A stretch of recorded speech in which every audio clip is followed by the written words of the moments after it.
Hello, composers. As always, begin the week by going over the pieces your classmates created last week and filling out the feedback form. This week, we're going to look at counterpoint in new ways, through expanded voice count and dissonance.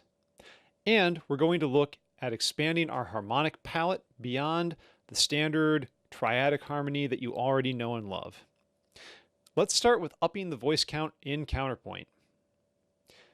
Here's an example of first species counterpoint from last semester. Note that the intervals between the bass and soprano voices are included.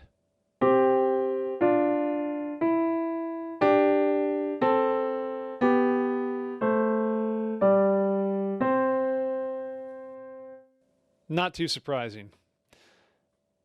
Every downbeat is a consonant interval, and the only possible dissonance we have, the perfect fourth, occurs on a weak beat.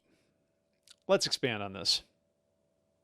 I'm going to leave the soprano voice where it is and drop the bass voice down one octave to free up space for an alto and tenor voice. In addition to expanding it to 4 staves for the sake of legibility, with these filled in, you will notice that there are a number of additional numbers up there to look at. In addition to the interval numbers between the bass and soprano, we now have numbers showing the intervallic content between the bass and alto, bass and tenor, tenor and soprano, tenor and alto and soprano. That's a lot. 6 sets of numbers for 4 parts. But it's important. As you start writing counterpoint with more voices, including the intervals between voices helps to avoid the dreaded parallel fifths and octaves, and to make you aware of dissonances between the voices that you might not otherwise have noticed.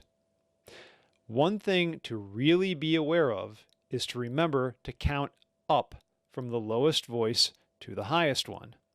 This can be especially helpful in identifying the hidden tritone of F to B in C major or A minor. It will also be useful practice for vectoring harmonic content in posttonal theory, but that's a little outside the scope of this class.